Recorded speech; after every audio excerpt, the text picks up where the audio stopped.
Kaisar Naga yang tak terkalahkan bab 401, Dunia Kurcaci Hijau. Luli mulai berkultivasi segera setelah dia kembali ke Gurun Utara. Dia telah bekerja keras dalam kultivasi. Orang lain sibuk sehingga dia tidak bisa menjalani kehidupan yang terlalu nyaman. Jika tidak, dia akan dikecam oleh orang lain. Dia meminta Nyonya Yan untuk mengatur inventaris nasional. Setelah Kerajaan Dingin Surga dan Kerajaan Dingin Surga dikalahkan, sejumlah besar material mistik disita. Kedua kerajaan telah menyisihkan banyak barang berharga selama bertahun-tahun. Nyonya Yan perlu memeriksa inventaris, meninggalkan barang-barang yang mereka butuhkan dan sisanya akan dijual ke kamar dagang pavilion makanan lezat oleh Ming Yu. Dia juga akan membeli kembali beberapa bahan untuk mencapai dan berkultivasi di alam penguasa mulia. Gurun Utara adalah tanah tandus yang hampir tidak memiliki material langka. Dataran tengah adalah tanah luas dengan sumber daya yang melimpah. Seseorang dapat membeli material mistis untuk alam bangsawan atau bahkan alam penguasa manusia selama seseorang memiliki kristal swan. Bai Xiaoshuang tinggal untuk membantu Nyonya Yan dan dia akan menemani Lu Feixue dari waktu ke waktu dan juga berkultivasi sekali. Jelas, ini adalah ide Nyonya Yan. Nyonya Yan tahu Luli sangat menghargai pendapat Lu Feixue, jadi dia pikir jika dia bisa memenangkan hati Lu Feixue, pernikahan antara Bai Xiaoshuang dan Luli mungkin akan terwujud. Pada saat yang sama, Nyonya Yan mengirim seseorang untuk mencari Bai Qiuxue di dunia kecil itu. Bai Qiuxue memiliki hubungan yang lebih dekat dengan Luli. Selama salah satu dari si kembar dapat menikahi Luli, status keluarga Bai dapat terjamin. Zilian juga ada di sini. Zi Huanqiao adalah orang yang pintar. Bahkan jika dia tidak menyebutkan hal ini, para leluhur keluarga Zi juga akan mengusulkannya. Hubungan perkawinan sangat penting bagi sebuah keluarga. Luli adalah orang yang juga menghargai persahabatan. Setelah perkawinan berhasil, keluarga Zi dapat maju selain melindungi kepentingan saat ini. Sayang sekali, Luli sedang berkultivasi secara tertutup. Baik Bai Xiaoshuang maupun Zilian tidak dapat menemuinya. Namun, mereka tidak kecewa. Mereka berdua merasa jijik dengan gagasan untuk menghubungkan minat dengan hubungan. Mereka ingin memiliki kebebasan untuk memilih pasangan mereka sendiri. Mereka tidak akan memaksa seseorang untuk menikah. Ketika Luli berteleportasi ke dataran tengah dari kota bela diri langit, Zi Huanqiao sudah memberitahu Zilian untuk mencoba pergi bersama Luli tetapi dia menolak. Gurun Utara menjadi lebih stabil dari waktu ke waktu. Yu Huashan memimpin pasukannya untuk menjelajahi wilayah itu dan sekali lagi membunuh banyak orang. Tentu saja, hanya Yu Huashan yang tahu berapa banyak korban tewas yang sebenarnya adalah pengkhianat dan berapa banyak yang tidak bersalah. Yu Huashan terkenal karena hal ini di Gurun Utara dan orang-orang memanggilnya Jagal Yu. Reputasinya hanya kalah dari Luli. Ada begitu banyak orang yang tewas di tangannya sehingga orang-orang di Gurun Utara takut padanya. Setelah sebulan, Gurun Utara menjadi stabil. Tidak ada yang berani membuat masalah dan tidak ada kota yang kacau. Di bawah kendali Nyonya Yan, keadaan berangsur-angsur kembali normal. Dia mengambil alih kendali sebagian besar tambang, pertanian, dan lainnya. Sejumlah besar material mistis sedang dipanen. Ming Yu telah pergi ke Central Plains 2 kali untuk berbisnis. Kamar dagang bersikap baik. Seperti yang dikatakan Jiang Hong, Ming Yu dapat menjual dengan harga Central Plains dan membeli dengan diskon 20%. Luli keluar setelah berkultivasi selama sebulan. Selama bulan ini, energi suannya terisi kembali dan kolam jiwanya membesar lagi. Dia tidak keluar karena dia lelah. Dia telah menerima berita. Sesuatu terjadi pada Bai Qiuxue. Sebulan yang lalu, Nyonya Yan mengirim seseorang ke dunia kecil itu. Namun, mereka tidak dapat menemukan Bai Qiuxue di sana. Tidak ada kurcaci hijau yang kuat dan Bai Qiuxue memiliki roda takdir sehingga dia bisa terbang kapan saja. Dia juga mengenakan baju zirah kelas surga. Dia seharusnya baik-baik saja, itulah sebabnya Nyonya Yan tidak terlalu khawatir. Ada seorang patriark keluarga Bai yang menjaga di luar dunia kecil itu. Bai Qiuxue tidak pernah keluar dan tidak ada mayat yang ditemukan di sana. Orang-orang itu pergi mencarinya dan menangkap beberapa kurcaci hijau dan tidak ada dari mereka yang mendengar bahwa Bai Qiuxue telah terbunuh. Tidak ada mayat, tidak ada orang yang hidup. Dia telah hilang. Nyonya Yan menjadi gugup setelah menerima berita itu. Dia mengirim Bai Leng untuk masuk dan mencari Bai Qiuxue terlebih dahulu sementara dia mendatangi Luli. Bai Qiuxue adalah masa depan keluarga Bai. Nyonya Yan tidak bisa membiarkan apapun terjadi pada Bai Qiuxue. Setelah mendengar berita itu, Luli segera keluar dan pergi bersama Ming Yu dan Ye Jia. Pada saat yang sama, dia menyuruh seseorang untuk mengirim pesan kepada Yu Huashan agar berteleportasi ke kota penjara surga. Ketiga prajurit alam penguasa mulia itu memiliki trik unik mereka sendiri. Mereka dapat mengendalikan situasi di dunia kecil itu bersama-sama. Luli juga meminta semua prajurit alam roda takdir dari keluarga Bai yang tinggal di Danau Pulau Seribu untuk pergi ke dunia kecil. Semakin banyak orang di sana, semakin mudah mereka dapat mencari Bai Qiuxue. Kota surga dingin juga memiliki formasi teleportasi yang dibangun yang terhubung langsung dengan kota penjara surga. Luli membawa anak buahnya dan berteleportasi ke sana. Nyonya Yan tetap tinggal di kota permaisuri Ling, tetapi Bai Xiaoshuang dan Zilian pergi bersama Luli. Bai Xiaoshuang khawatir tentang Bai Qiuxue dan Zilian ingin memberdayakan dirinya dengan pengalaman ini. Ayo pergi, Yu Huaxian telah menunggu di sana. Luli meminta Yu Huaxian untuk mengeluarkan kapal berlapis besi dan mereka pun menaikinya. Pintu masuk ke dunia kecil dengan kurcaci hijau berada ratusan mil di sebelah barat pulau penjara surga. Daerah itu disebut sebagai wilayah setan oleh penduduk Danau Seribu Pulau. Di sana ada angin kencang dan makhluk laut yang kuat. Nelayan biasa tidak dapat bertahan hidup di sana. Suatu ketika Mingyu menyebutkan bahwa ada suatu tempat di Danau Pulau Seribu yang sering dilanda tornado. Itulah tempat yang ia bicarakan. Pintu masuk dunia kecil itu berada di bawah air. Fakta bahwa tornado begitu sering terjadi di sini pasti ada hubungannya dengan pintu masuk itu. Kapal lapis baja besi yang mereka bawa adalah milik keluarga Lu. Kapal itu melaju sangat cepat.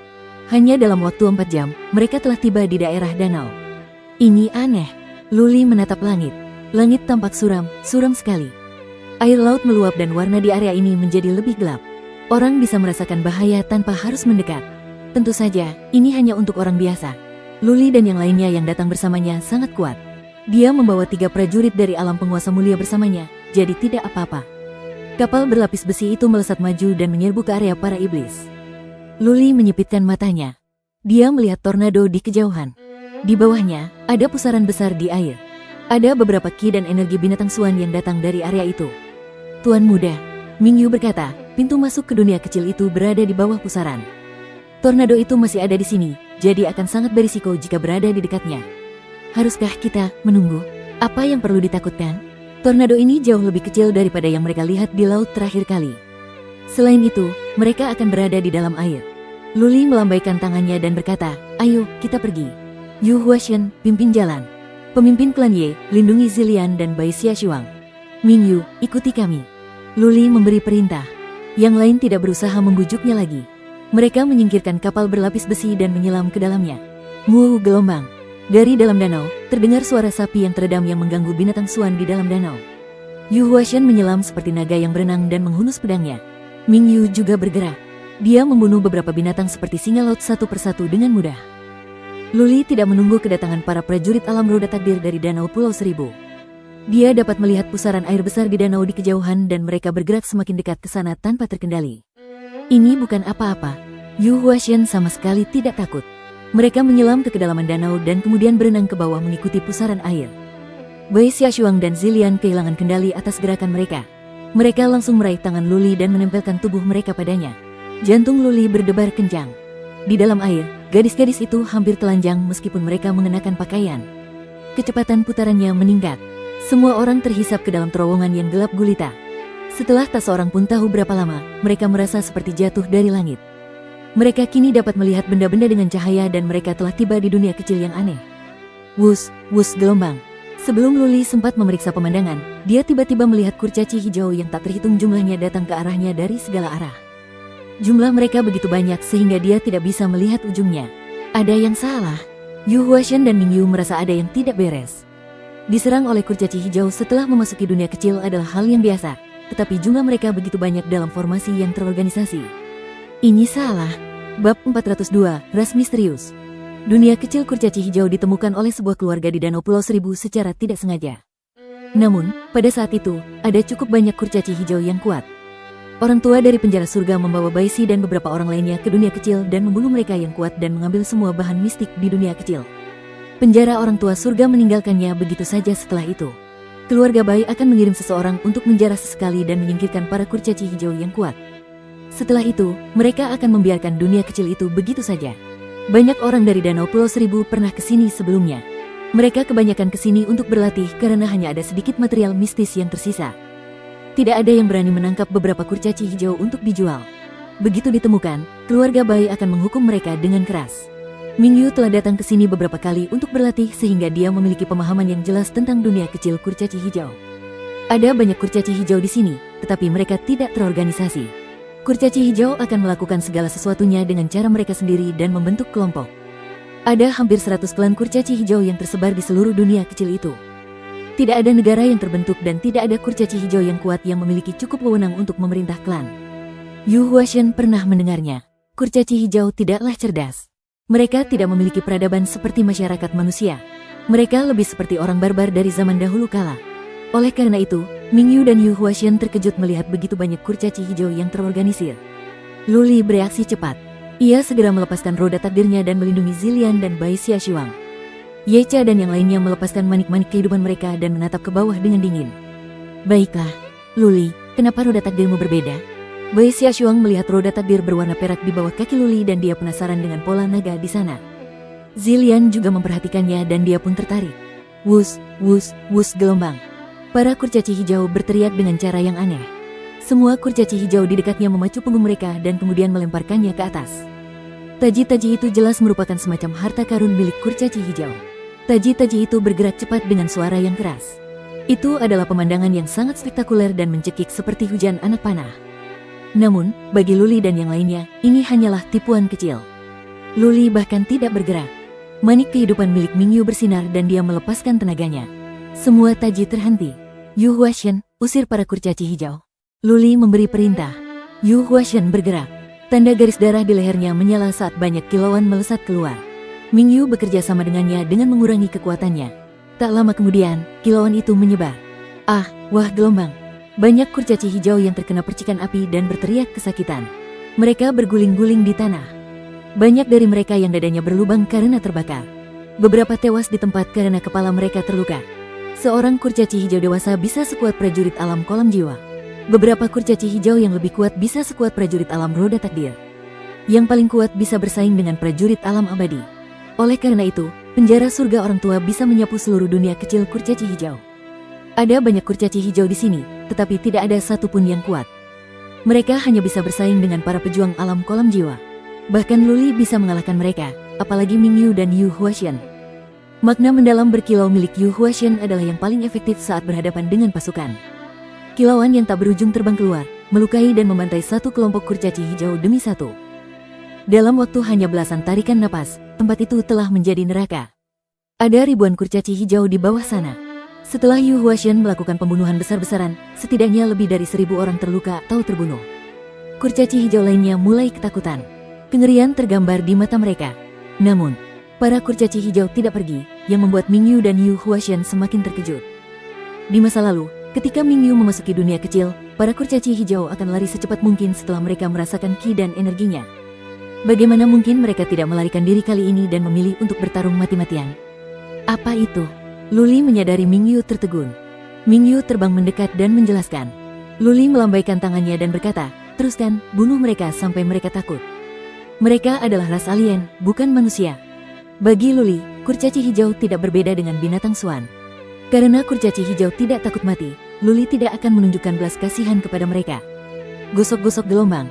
Setelah lebih dari selusin napas, Yu Huaxian membunuh 1 atau 2.000 lainnya.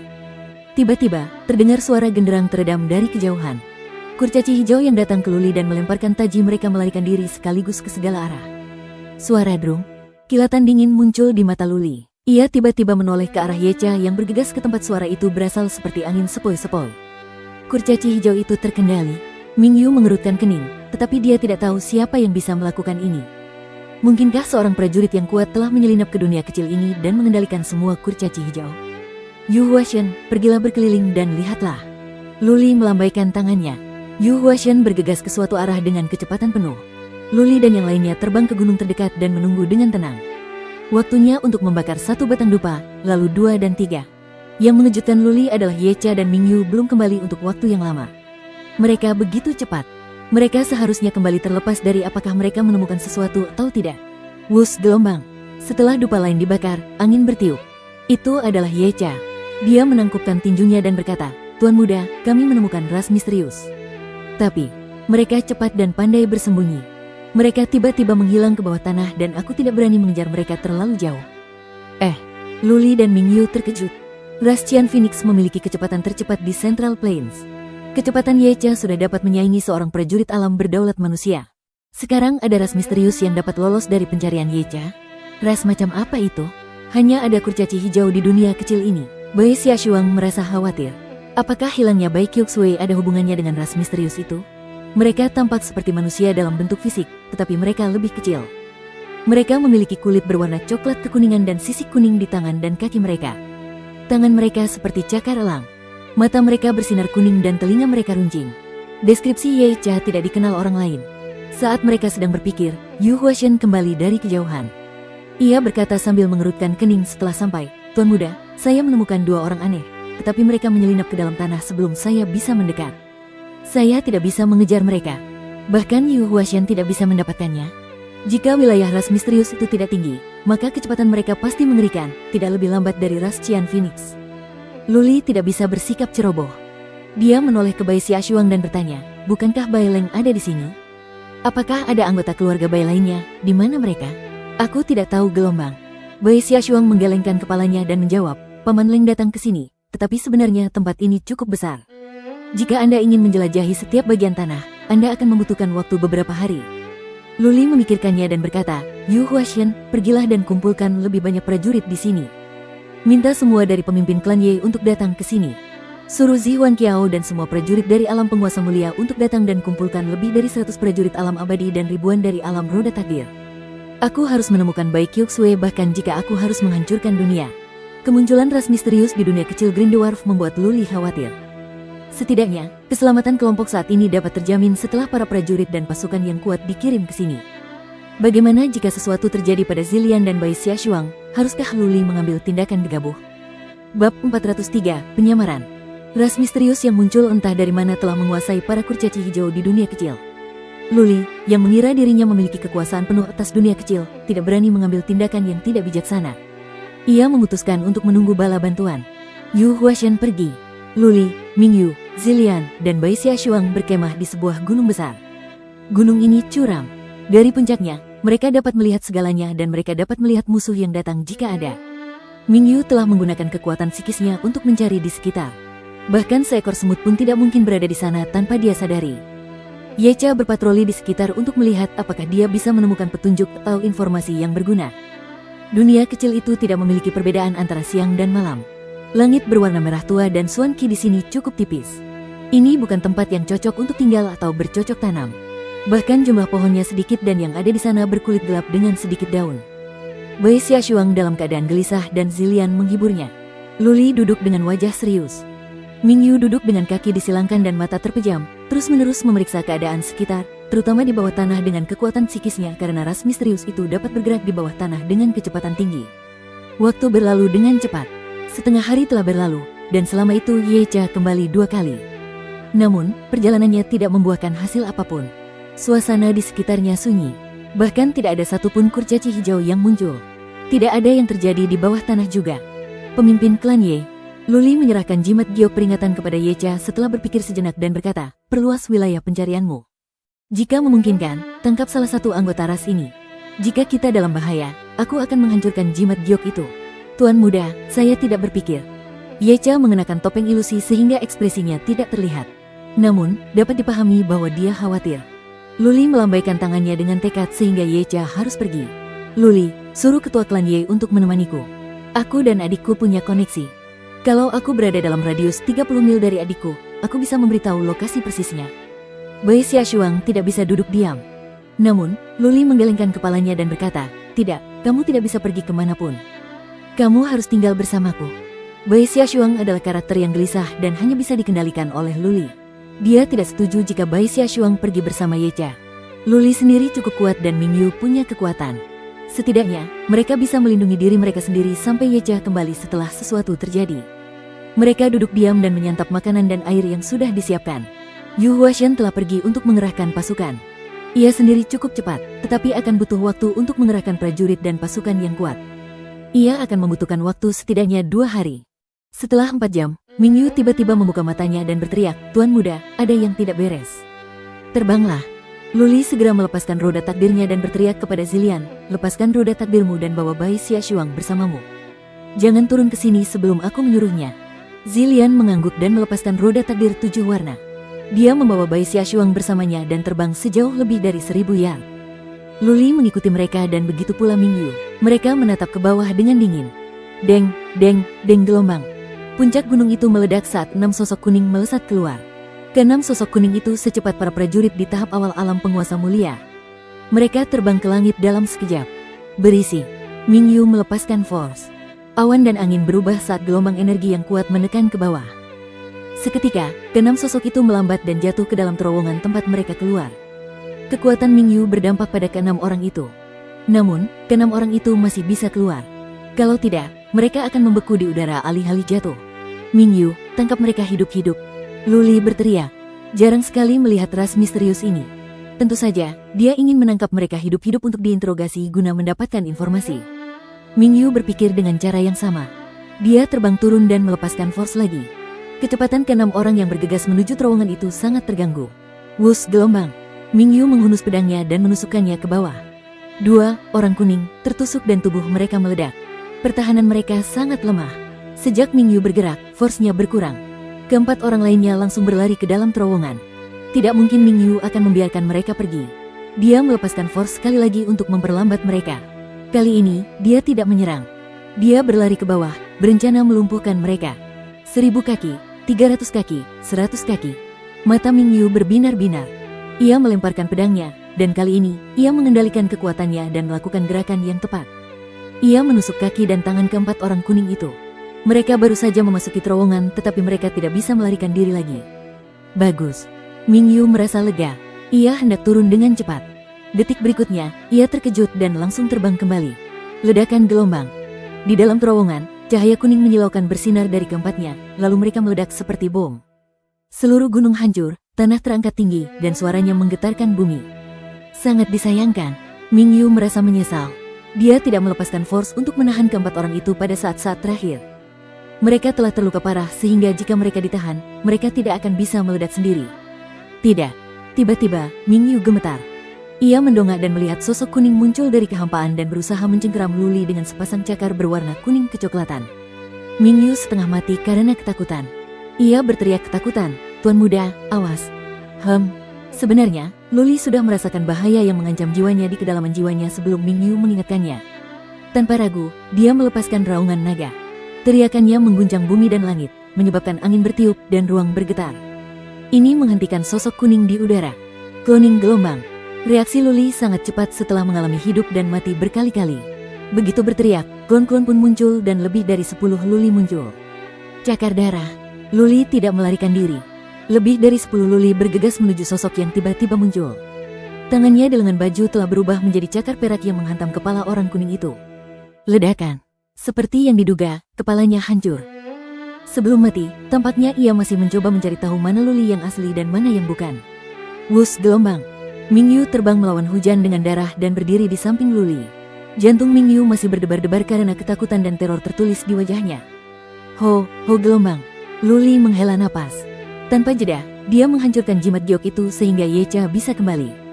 Jika dia tidak bereaksi secepat itu, dia pasti sudah terbunuh sekarang. Selain itu, orang kuning itu telah memilih untuk menyerangnya. Jika Zilian atau Bai Xiaoshuang yang diserang, mereka pasti sudah meninggal. Dua cakar kuning itu, meskipun tidak sebanding dengan cakar darah Luli, dapat menghancurkan kepala Bai Xiaoshuang dan Zilian dengan mudah. Mereka tahu keterampilan menyamar, mereka tahu cara memikat kita. Ini mengerikan dan mereka makhluk cerdas. Mingyu berpikir. Dia tidak tahu bahwa ada orang kuning yang mengintai di dekat Luli, sampai orang kuning itu muncul dan mengeluarkan niat membunuh. Ini adalah satu orang kuning yang tahu cara menyamar. Jika jumlahnya lebih dari selusin, semuanya akan terbunuh. Bab 404, Ras Goblin Kuning. Yecha kembali dengan cepat. Dia berhasil kembali hanya dalam waktu 2 jam. Setelah kembali, Luli membawa Bai Xiaoshuang dan Zilian menuju pintu keluar tanpa ragu-ragu. Bai Xiaoshuang enggan pergi. Ia memohon Luli untuk tinggal beberapa kali, namun Luli tidak menggubrisnya. Di pintu keluar, ia berkata, "Keluarlah. Ini perintah. Jangan berdebat denganku. Xiaoshuang, setelah kau keluar, segera teleport ke kota permaisuri Ling dan minta bibimu untuk mengirim seseorang mencari informasi tentang ras misterius itu. Berikan aku informasi mereka meskipun kau harus mengingat setiap tanggal bersejarah. Kenali musuh dan kenali dirimu sendiri, maka kamu dapat melawan 100 pertempuran tanpa risiko kekalahan." Luli bahkan tidak dapat tertidur tanpa mengetahui tentang ras ini. Bagaimana jika ras tersebut dapat memasuki gurun utara dari dunia kecil? Lalu berapa banyak orang yang akan terbunuh? Pada saat yang sama, Luli meminta Bai Xiaoshuang dan Zilian untuk merahasiakannya. Mereka tidak diizinkan memberitahu siapapun kecuali Nyonya Yan. Pintu keluarnya berada di jurang. Melompat ke dalam dan mereka bisa kembali ke area iblis. Luli meminta Yecha untuk mengawal kedua wanita muda itu. Para prajurit keluarga Bai seharusnya sudah ada di sini. Luli, hati-hati. Luli, kami akan menunggu kepulanganmu dengan penuh kemenangan. Bai Xiaoshuang dan Zilian menatap mata Luli dan kemudian dibawa keluar oleh Yecha. Luli telah menjadi seorang kaisar, tetapi kedua wanita itu tidak memanggilnya seperti itu. Itu akan membuat mereka terasing. Luli sendiri tidak suka dipanggil kaisar, jadi dia tidak apa-apa dipanggil dengan namanya. Yecha kembali setelah 1 jam. Dia tidak keluar dari jurang, tetapi dari dekat. Ketika orang-orang dari luar berteleportasi ke sini, mereka hanya akan diteleportasi ke tempat di dekat jurang, bukan ke dalam jurang. Yecha mengangguk pada Luli dan berkata, ada patriark keluarga bayi di luar dan pasukan sedang berkumpul. Mari kita tunggu sedikit lebih lama. Luli duduk dengan kaki disilangkan. Yecha dan Mingyu tidak bergerak selangkah pun dari Luli dan mereka telah mencari dengan kekuatan psikis mereka.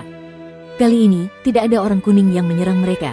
Yu Huashan datang setelah sehari dan begitu pula Zi Huan Qiao. Mereka datang dengan 6 atau 7 prajurit alam bangsawan mulia. 4 patriark ras Phoenix Qian semuanya ada di sini dan lebih dari 30 prajurit alam abadi dibawa masuk. Salam, Kaisar. Mereka berlutut dan berteriak. Luli melambaikan tangannya agar mereka berdiri dan bertanya kepada Zi Huan Qiao, Jenderal Agung, apakah Anda pernah mendengar tentang ras misterius ini? Kemudian Luli menjelaskan kepada Zi Huan Qiao seperti apa rupa orang misterius itu. Zi Huan Qiao mengerutkan kening dan tenggelam dalam pikirannya. Kemudian dia berkata, Zi Huanyu, kembalilah ke kota bela diri langit.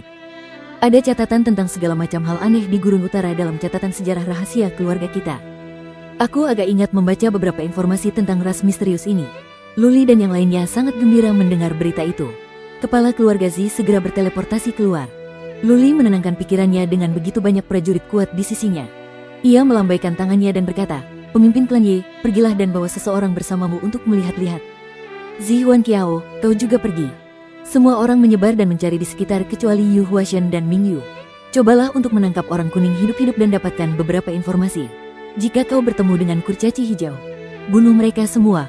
Tidak ada seorang pun di Gurun Utara yang tahu cara mencari jiwa, tetapi Yecha tahu keterampilan rahasia dalam interogasi. Sebagian besar pasukan belum ada di sini, jadi mereka harus mencoba menangkap anggota ras tersebut terlebih dahulu. Kurcaci hijau tidak cerdas dan mereka tampak seperti monster. Bagi Luli, mereka adalah binatang swan. Tugas mendesak yang harus mereka lakukan sekarang adalah menemukan Bai Qiuxue sehingga mereka harus membunuh semua kurcaci hijau yang menghalangi jalan. Para prajurit menyebar, mencari ras misterius itu dari segala penjuru. Luli, Yu Huashan, dan Mingyu juga mulai berkeliling. Tak lama kemudian, perkelahian pun terjadi. Setiap tim berhadapan dengan kurcaci hijau. Setiap tim mulai membunuh kurcaci hijau tersebut dan melanjutkan pencarian mereka terhadap orang-orang kuning. Sesekali, seseorang akan menemui Luli untuk melaporkan kembali informasi tentang masing-masing tim. Yang mengecewakan Luli adalah tidak ada satupun orang kuning yang ditangkap setelah setengah hari. Setelah beberapa jam, seseorang menemukan Bai Leng dan menunjukkannya kepada Luli. Bai Leng tampak tertekan. Dia telah berada di sini selama 2 atau 3 hari dan dia bertemu dengan beberapa orang kuning dan bertarung dengan mereka. Namun, dia tidak mendapatkan berita apapun tentang Bai Qiuxue. Pikiran Luli terbebani. Satu-satunya kabar baik adalah jimat kehidupan giok Bai Qiuxue masih utuh yang berarti dia masih hidup dan masih ada harapan. Pencarian terus dilakukan, demikian pula pembunuhannya. Lebih banyak prajurit memasuki dunia kecil itu. Luli memerintahkan pencarian inci demi inci dan pembunuhan semua kurcaci hijau. Ia juga mengatakan bahwa siapapun yang dapat menangkap orang kuning akan diberi hadiah. Dunia kecil ini tidak terlalu besar. Luli telah memanggil lebih dari setengah prajurit dari setidaknya alam roda takdir di Gurun Utara. Totalnya ada 7 atau 8 ribu dari mereka. Mereka dibagi menjadi 3 tim. Mereka dapat menyapu bersih dunia kecil itu dengan mudah. Para kurcaci hijau adalah satu-satunya yang menderita. Mereka dibantai. Di dunia kecil, tubuh kurcaci hijau menumpuk dan darah mereka mengalir deras. Luli telah mengambil keputusan. Nasib kurcaci hijau telah ditentukan. Jika dia dapat menemukan Bai Qiuxue, beberapa kurcaci hijau mungkin akan selamat. Jika tidak, seluruh ras akan musnah. Luli tinggal di sebuah gunung kecil di tengah-tengah dunia kecil itu. Sudah ada begitu banyak orang yang mencari, jadi jika dia membawa beberapa orang untuk pergi keluar, itu tidak akan banyak membantu. Karena itu, dia tidak punya pilihan lain selain menunggu di sini. Namun, pasukan mencari selama 2 hari dan membunuh banyak kurcaci hijau, tetapi tidak ada informasi berharga yang diperoleh. Orang-orang kuning aneh itu muncul beberapa kali dan sedikitnya lebih dari 10 orang terbunuh. Namun, tidak ada yang berhasil menangkap satu orang kuning hidup-hidup. Pada hari ketiga, Zi Huanyu kembali bersama Nyonya Yan. Yang membuat Luli lega adalah mereka menemukan informasi tentang ras misterius itu. Perlombaan Goblin Kuning. Keluarga Zi dan keluarga besar lainnya dari bekas kerajaan bela diri langit memiliki catatan tentang ras ini. Lebih dari 7.000 tahun yang lalu, ras ini menghancurkan Gurun Utara. Namun, ras ini tidak muncul di Danau Pulau Seribu, tetapi di bekas kerajaan bela diri langit pada saat itu. Pada saat itu, kerajaan bela diri surga bukan milik keluarga Z, melainkan keluarga tingkat 6. Kepala keluarga itu menguasai makna mendalam yang kuat dan dia kuat dalam pertarungan. Dia mengalahkan goblin kuning yang kuat yang keluar dan kemudian menghancurkan jalan keluar mereka. Itulah sebabnya masalah itu terkendali dan ras goblin kuning jarang dikenal di kalangan masyarakat. Menurut data historis, ras goblin kuning seharusnya hidup di dunia kecil. Ras tersebut memiliki kecepatan tinggi, kemampuan menyamar, dan dapat bepergian di bawah tanah. Ras goblin kuning tidak pandai bertahan atau bertarung. Patriark keluarga itu memiliki kekuatan psikis yang sangat kuat sehingga ia menemukan semua goblin kuning yang bersembunyi dan menghentikan bencana besar yang akan terjadi. Ras goblin kuning? Luli menyipitkan matanya saat menyelesaikan rekamannya. Dia yakin akan satu hal. Ras goblin kuning ini tidak tinggal di dunia kecil bersama kurcaci hijau, tetapi di dunia lain. Mungkin ada lorong yang menghubungkan kedua dunia kecil itu. Bayi Kyoksue telah hilang dan dia tidak dapat ditemukan karena begitu banyak orang yang mencarinya. Namun dia masih hidup. Hanya ada satu penjelasan, dia memasuki dunia kecil bersama ras goblin kuning dari lorong itu atau dia dibawa pergi oleh ras itu. Temukan jalan itu. Luli berdiri dan memberi perintah, temukan terowongan, gua manapun dan pergilah dan lihat kemanapun yang tampak aneh. Saat kau menemukannya, kami akan membunuh semua orang untuk masuk ke dunia goblin kuning. Bab 405, terisi 5 hari. Hampir semua kurcaci hijau di dunia kecil itu terbunuh, hanya menyisakan beberapa pemimpin suku atau klan. Mereka tetap hidup atas perintah Luli karena ia ingin mendapatkan informasi. Kalau tidak, mereka juga akan terbunuh.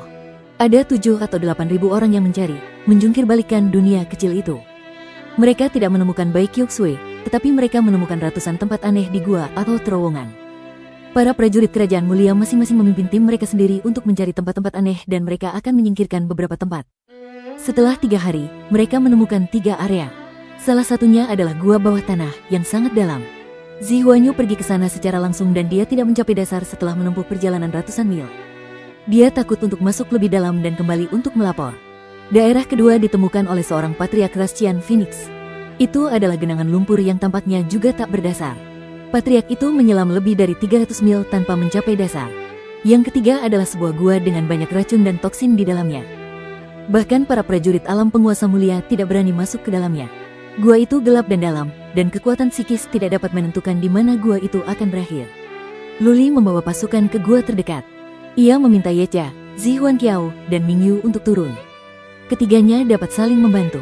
Luli memberitahu mereka bahwa mereka harus mencapai dasar kali ini. Setelah 6 jam, mereka kembali. Mereka sampai di dasar tanpa menemukan apapun.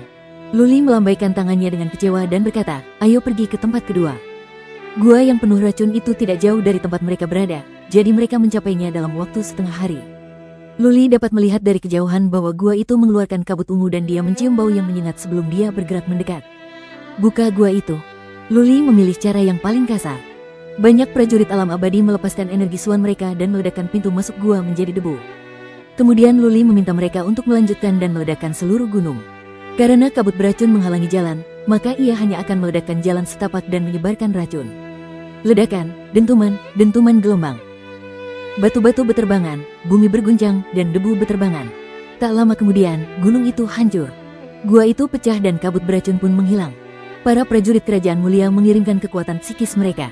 Namun, gunung itu sudah rata dengan tanah, tetapi mereka menemukan gua itu berubah menjadi bawah tanah. Mereka tidak dapat meledakkan tanah itu. Luli berkata kepada Yu Huashen, "Lindungi dirimu dengan kilauanmu dan turunlah ke sana." Tanpa ragu, Yu Huashen turun. Dia tidak akan diracuni dengan kilauan dan api yang melindunginya. Ini adalah tugas yang tidak bisa dia hindari. Yang lain menunggu, melihat ke pintu masuk yang tertutup kabut ungu. Yu Huashen kembali dalam 2 jam.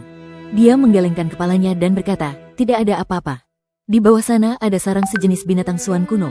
Kabut beracun itu berasal dari binatang suan. Hanya ada satu tempat tersisa." Luli terbang ke genangan lumpur dan tiba dalam waktu setengah hari. Genangan lumpur itu cukup besar dengan radius lebih dari 3 mil.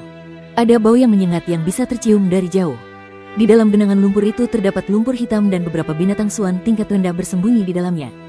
Luli melambaikan tangannya dan memberi perintah. Yecha turun bersama keempat leluhurnya. Luli, beberapa prajurit alam penguasa mulia, dan lebih dari 30 orang di puncak alam abadi menunggu di udara. 1 jam berlalu. Deng gelombang. Lumpur beterbangan keluar. Yecha dan keempat leluhurnya terbang kembali. Wajah Yecha tertutup lumpur tetapi dia berkata dengan gembira, "Tuan muda, kami telah menemukannya." Luli merasa lega dan bertanya, "Ada apa?" Yecha menjawab, "Ada tanda-tanda formasi penghambatan di sana. Kami tidak berani masuk. Lalu, apalagi yang kita tunggu? Ayo berangkat." Luli hendak terbang turun dengan roda takdirnya ketika Yu Huashen menghentikannya dan berkata, "Tuan muda, Anda tidak bisa melakukan itu. Biarkan kami pergi." Pindah gelombang. Luli melotot ke arah Yu Huashen. Semua prajurit alam penguasa mulia dari Gurun Utara ada di sini, semuanya berjumlah 13 orang. Ada 35 prajurit di puncak alam abadi. Dapat dikatakan bahwa semua prajurit kuat dari Gurun Utara ada di sini. Jika mereka tidak dapat menghancurkan dunia kecil yang baru ini, mereka mungkin juga akan mengirim Gurun Utara ke ras Goblin Kuning. Yu Huashen tidak berani mengatakan sepatah kata pun setelah Luli marah. Mingyu sangat mengenal Luli, jadi dia tidak mencoba menghentikan Luli meskipun dia khawatir. Mereka terbang turun dan melesat menuju dasar kubangan lumpur. Dalam 2 jam, mereka mencapai dasar. Banyak dari mereka merasakan getaran formasi penghambatan. Cakar darah. Tangan kanan Luli berubah menjadi cakar binatang dan dia melepaskan jurus pembakaran darahnya. Yu Huashen mengerahkan upaya besar dan memimpin jalan. Yecha mengikuti mereka dan mereka berjalan menuju tempat formasi penghambatan berada. Hah, banyak mata orang berkedip. Siapapun yang mendekati formasi penghambatan menghilang. Luli melambaikan tangannya dan terbang ke dalam formasi penghambatan. Berdengung gelombang. Seperti yang mereka duga, ini adalah formasi teleportasi. Dengan cahaya yang muncul di wajah mereka, Luli dan yang lainnya mendapati diri mereka berada di dunia yang aneh. Dunia begitu terang benderang sehingga mereka merasa dibutakan. Xuan Qi di sini sangat dalam, jauh lebih dalam daripada di dunia ras Qian Phoenix. Pepohonan hijau dan ada sungai di kejauhan. Pemandangan yang sangat indah. Yecha dan yang lainnya tetap bersama. Tak seorang pun berani bergerak. Xuan Qi yang mendalam di sini menunjukkan ras apapun yang tinggal di sini pasti tidak lemah. Mungkin ada beberapa ras yang lebih kuat daripada ras Goblin Kuning. Ayo kita cuci ini. Luli membawa mereka ke sungai dan membersihkan diri. Yecha dan beberapa orang lainnya segera berganti pakaian dan mulai berpatroli di sekitar sungai. Deng, deng, deng gelombang. Setelah beberapa saat, terdengar suara samar dari arah timur. Luli dan para prajurit bergegas mendekat dan melihat seorang patriark ras Phoenix biru diserang oleh lebih dari 10 goblin kuning. Mingyu. Luli berteriak dan Mingyu segera melepaskan force dan menahan patriark ras Qian Phoenix dan lebih dari 10 goblin kuning. Wus gelombang. Sambil bergegas keluar, Yecha memotong urat-urat pada goblin kuning dengan kail yang dimilikinya dan kemudian memotong anggota badan goblin kuning tersebut. Setelah itu, Yecha membawa goblin kuning tersebut dan segera mundur. Deng gelombang. Seperti sebelumnya, sisa goblin kuning meledakkan diri dan membuat beberapa patriark ras Qian Phoenix terlempar. Bagus. Akhirnya, salah satu dari mereka berhasil ditangkap hidup-hidup. Luli menoleh ke Yecha dan berkata, "Semuanya milikmu, pemimpin klan Ye." Yecha mengangguk dan pergi bersama salah satu leluhurnya. Luli meminta yang lain untuk duduk di dekatnya dan memasang penjagaan sampai Yecha selesai. Yecha kembali setelah 1 jam dengan mata berbinar-binar. Ia berbisik kepada Luli, "Tuan Suci, kita mungkin akan mabuk kali ini." Syarat. Luli bingung. Dia hanya di sini untuk menyelamatkan bayi Kyuxue yang belum membuahkan hasil. Apa gunanya? Yecha menatap ke kejauhan dan berkata, "Aku telah mengumpulkan banyak informasi dengan keterampilan rahasiaku. Aku memiliki pemahaman yang lengkap tentang seluruh dunia ini. Ini adalah dunia yang sangat besar, 2 atau 3 kali lebih besar dari Gurun Utara dan kaya akan harta karun. Ada 18 ras di sini dan 2 yang paling kuat adalah ras Titan dan ras Bintang. Pemimpin kedua ras berada di alam kedaulatan manusia. Ras Titan, ras Bintang, alam kedaulatan manusia." Luli mengerutkan kening. Jika ada 2 orang di alam manusia berdaulat, mereka bisa saja menghadapi perjalanan yang penuh risiko. Mengapa Yecha tidak takut? Mengapa dia malah bersemangat? Yecha menyeringai dan berkata, "Tuan Suci, ada sesuatu yang tidak kau ketahui. Ras Titan sangat besar dan memiliki otot yang sangat kuat. Namun, mereka tidak begitu pintar. Kita bisa membuat mereka bekerja untuk kita." Luli berkedip karena bingung. Kemudian dia tiba-tiba teringat sesuatu dan berteriak, "Apakah ada hubungan antara ras Titan dan ras Mammoth?" Gelombang. Yecha tersenyum dan menjelaskan, "Lebih dari itu. Secara teknis, ras Titan adalah keturunan dari ras Mammoth. Ras Titan adalah ras yang bermutasi sebagai hasil perkawinan antara ras Mammoth dan ras lain.